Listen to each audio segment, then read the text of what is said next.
ভিনদেশি মশলা গোলমরিচ চাষে ব্যাপক আগ্রহ তৈরি হয়েছে চট্টগ্রামের কৃষকের মাঝে।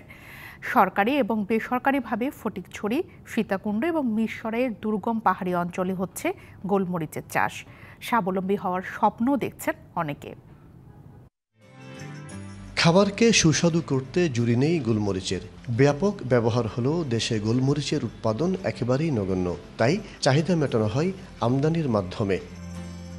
এক বছরে চট্টগ্রাম বন্দর দিয়ে আমদানি হয়েছে ২,২০০ মেট্রিক টন গোলমরিচ।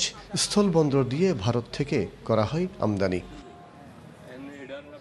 আমদানি নির্ভরতা কমাতে কৃষি বিভাগ এবং বেসরকারি সংস্থা গোলমরিচ চাষে কৃষককে উৎসাহ দিয়ে আসছে। বর্তমানে চট্টগ্রামের ফটিকছড়ি, সীতাকুণ্ড ও মিরসরাইয়ে পাহাড়ি এলাকায় চাষ হচ্ছে গোলমরিচের। ছায়ার নিচে গাছে গাছে বেয়ে ওঠে গোলমরিচের লতা।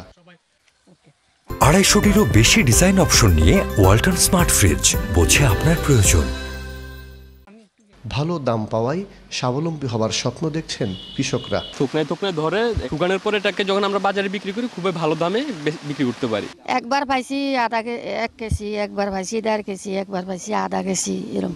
রোপণের 3 বছরের মাথায় ফলন আসে আর ফলন মেলে 25 বছর পর্যন্ত।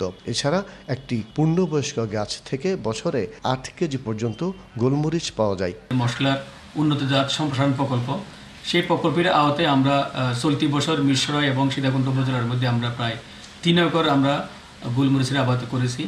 দেশে গোলমরিচের চাহিদা পূরণে গুরুত্বপূর্ণ ভূমিকা রাখতে পারে পাহাড়ি এলাকা, এমনটাই বলছেন সংশ্লিষ্টরা। মাসুদুল হক, ডিবিসি নিউজ, চট্টগ্রাম।